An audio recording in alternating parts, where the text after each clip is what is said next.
Hello and welcome back to the Truly Bedrock server. Now today we've got some plans. It's quite a simple plan actually, so it might be quite a short episode, but we're going to do it today. And the today thing is the super smelter. I need a super smelter because I've got a big project that I really want to work on, and I need a lot of smelted things and stuff. So that is something we're going to be working on. So before we start off with that, let's do a quick catch up on where we've been and what's been going on. So, got my beacon here, iron farm. I'll show you my iron farm actually. It is cranking out the iron.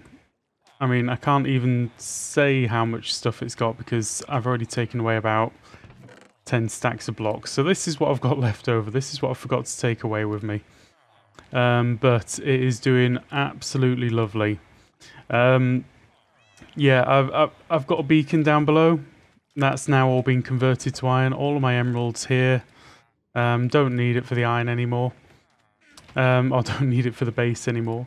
I've also got in my ender chest a spare beacon. So I'm going to be going off headhunting at some point soon. And I want to take my beacons with me and just throw that down wherever I land. I've also been shopping, as you can see in my hand. I've got this Totem of Undying. Special totem there. So yeah, things have been going on. We're just going to have a little hop over here. And I'm going to show you up the elevator because this is where I live now. Yeah, so this is like my life. This is where I live.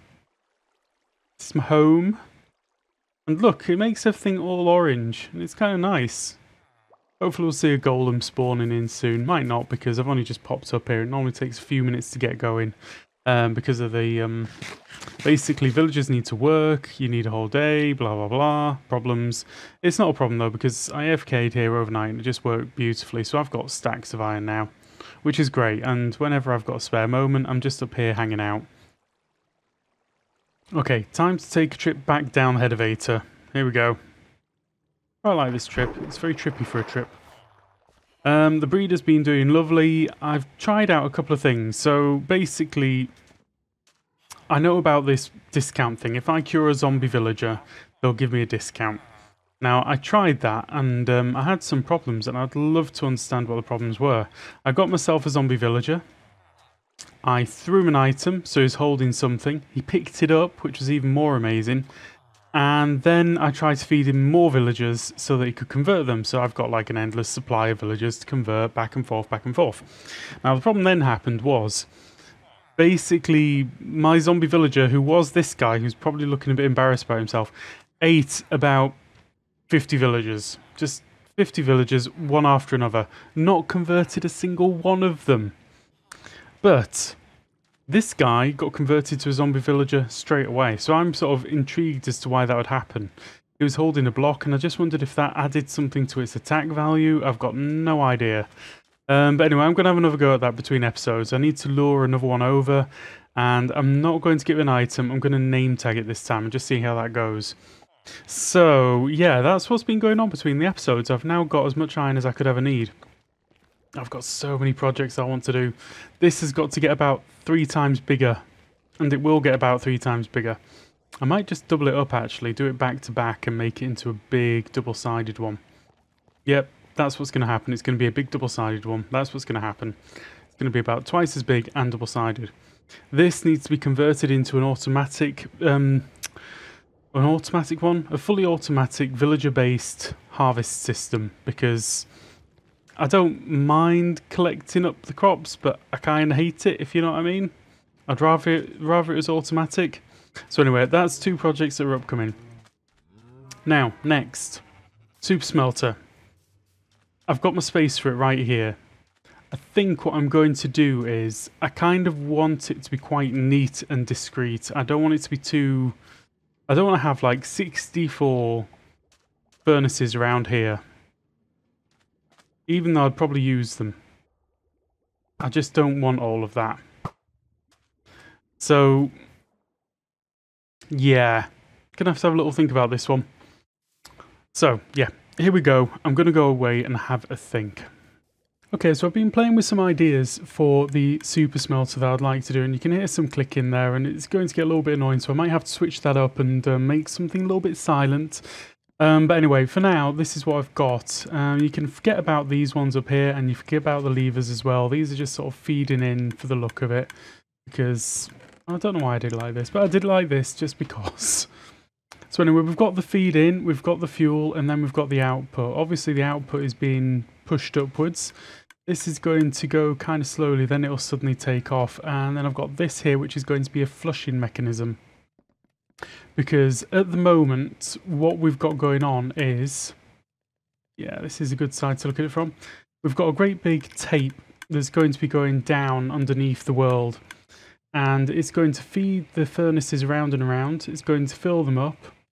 We're going to push the items back up into the end chest there. And basically, the reason I've got the flushing system is because I've got an automatic off switch. Which means that when there's nothing in there and nothing in the fuel to push through, then it'll just switch itself off. The problem with that is it means that I may have quite a lot of items stuck in here.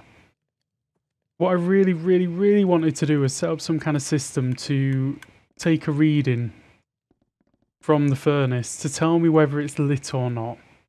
Like, if it's not lit, then I kind of want it to stop working at a certain point, you know, I can take a reading. But it doesn't do that. Basically, there's 3 slots in the furnace, you fill each one, and you've got 5 powers of redstone each, which takes you up to the 15. So there's no real way that I can think of or find that tells you whether the furnace is lit in a consistent way. If there are ways, do let me know. But we've got this set up. I've got this set up now. So it just fills up to 64 exactly and then pushes along. And then the next one comes in. And so on and so forth. Forever and ever and ever. Until I've cooked all of the things. So this isn't a hugely complicated build. It's just a little bit of a messy build. So I think what I'll be doing is... I'll be going on to Truly Bedrock and digging myself a really big hole. And working out whereabouts I need to lay this out. It's like 1, 2, 3. Yeah, okay, so it goes side on. So I'm probably going to take a picture of this and I'll be working against it on the Truly Bedrock world. Right, let's go over there. And so we have a hole. Added a piston feed tape.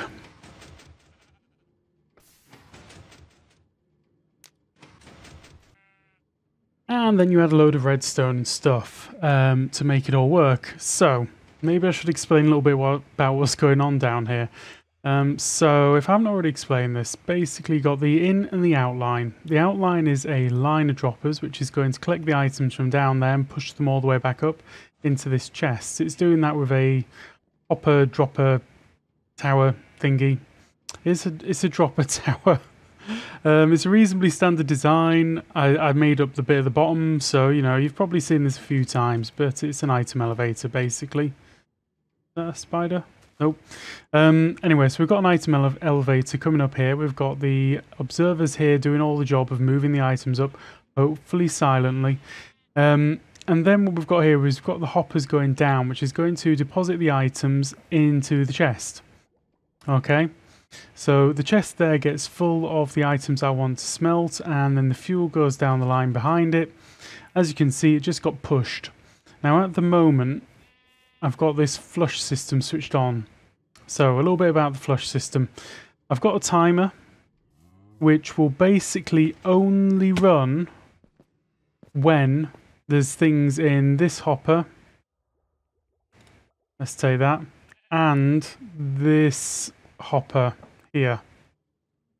So it should only run when there's items in both of them. So I'm getting readings from them, and basically if there's anything in them, or if there isn't anything in them, it locks them up and it switches off this timer. The flush system kind of overrides that, so it just makes sure that the timer keeps on going regardless of what's going on. As you can see there, that's now locked. So the timer keeps going regardless of what's going on. I've just switched it off now, and it will flush all of the items out of the system that are currently in there, so I'll never lose any drops. So this is kind of it, 90% done. Now the next thing that I need to do is I need to actually cover all this back over, of course, and then put some fuel in there, and the stuff that I actually want to smelt. Now I need to go and collect a heckin' load of sand, a massive, massive amount of sand, which is just going to go in there to fill all of this up, and somehow I need to power this as well. I need to give it the fuel that it needs. So I need to have a little think about how on earth I'm going to get enough fuel for that. But otherwise, all of this will just do what it does. It's going to be awesome. So anyway, let's go and collect some stuff, and we're back in a moment. Okay, so I've been working a little bit between the last cut and this cut, and I've been away to collect myself some coal. Now, as usual, I left the coal in the wrong place, so we're going to go and collect the coal right now. And we're back. Right, we're basically at the place where I've been getting my stuff organised. We'll just pop up here and have a quick look at what we've got going on. And there we go, that is a lot of the coal that I've been collecting so far, which is kind of nice. But as a side thing, I've kind of collected a lot of these. A lot of these, in fact. So, yeah, that's kind of nice, kind of handy. Let's go around and get ourselves a little bit more coal whilst we can. Look at all this coal just walking around. Coal bunnies.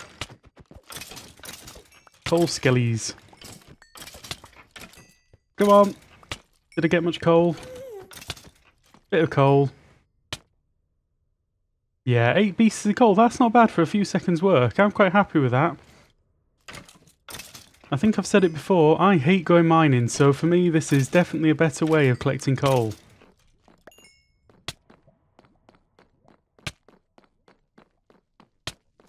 There's some coal. It's just wandering around. Oh, actually there's more coal. We're going to go get that coal.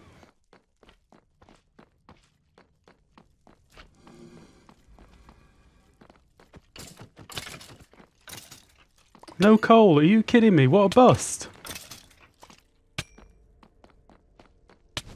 This may not be the most effective coal farm that I have ever made, so I think I maybe need to make some improvements to the coal farm. But anyway, let's gather up all of our coal and head back. Right, and we're back at the base, and I've brought with me all of the fuel.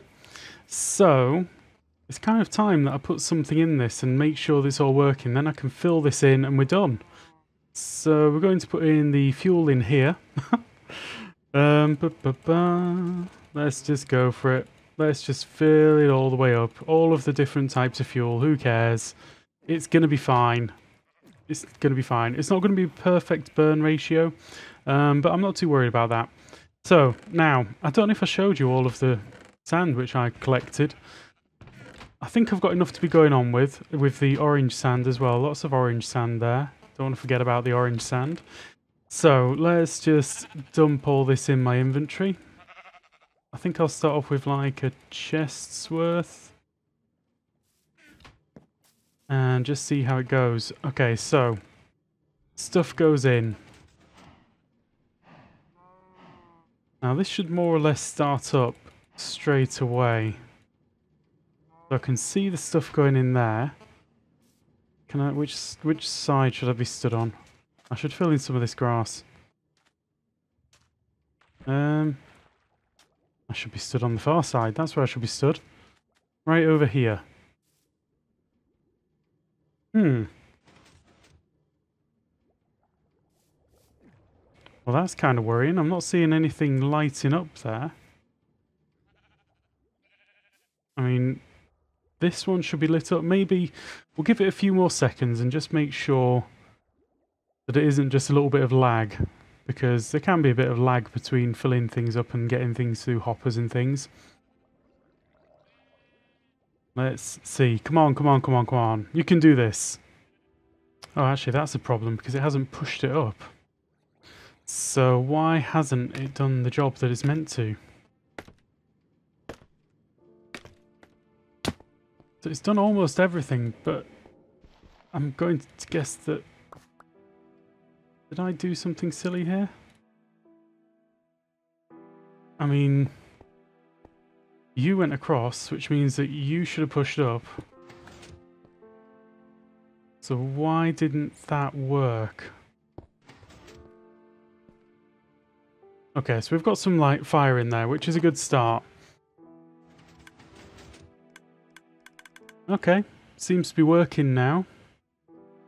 Must have been something weird that I did? I don't know. I'm getting worried now. Maybe I had them set up in the wrong places to begin with. Now this is going to be a little bit clicky for a little while. I should say hello to Tiz. Hi Tiz. You're rude not to. Yeah, that's all working fine now. And I can hear the clicking going on, so basically the few items that will have been done initially will be getting pushed back up into the outbox. Awesome, and this chest is here really for display and fun, just to cover over the fact that I've got some rubbish here. Okay, let's fill all of this in with some dirt. And some more sand.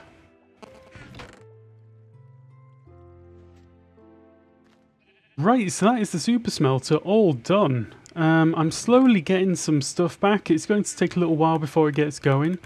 But this is just going to feed in. This is going to keep on eating the fuel. I'm going to have to go back to that fuel farm and get myself quite a lot more fuel. Because, let's see, there's 20, well, let's call it 20 furnaces down there. It's basically going to burn through all of this fuel, and then it's going to start burning through all of this fuel pretty quickly. So I want to be sure that I've got a ready supply of everything that I need. And then I think in here we'll just keep some odds and ends that are fun. Wow, that's an interesting one, DB. So anyway, I've got the flush switched on as well. So basically, whatever's happening, this is just going to keep rotating stuff back out until it's empty. And this is really, really important just for the extreme bulk items, which I'm going to be doing. Let's just try and sort out this gap whilst we're looking at it, because that'll wind me up otherwise. That's going to wind me up. Can't leave a funny little gap like that. I only need an extra piece of dirt, but you know. Did I get it all? I got it all. Anyway, let's go do that. Okay, 1 and 2. Did I leave any more gaps? Any more gaps? No. I'm happy with that. Okay, so that is kind of it for now, and we're going to see how that goes. Let's have a quick look underneath. Down here. Yeah, we're not even getting started with this. We're not even getting the burn coming back around. It's really going to start happening when I get the glass back up to this level here, once it's done a full rotation. Then I'm going to start getting the chest filled of glass really, really quickly. At the moment, I'm just getting the bits and bobs. So anyway, guys, that is all that I've got time for today, and I hope that you enjoyed today's episode and enjoyed seeing me making a fuel farm. It's definitely a multi-fuel farm that I've made over there, and it has a nice side effect of some wither skulls. Anyway, guys, just want to say thank you very much for watching. I hope you enjoyed the episode, and if you did, please do leave a like, and if you want to see some more, drop me a subscribe, and I hope to see you again soon. Goodbye!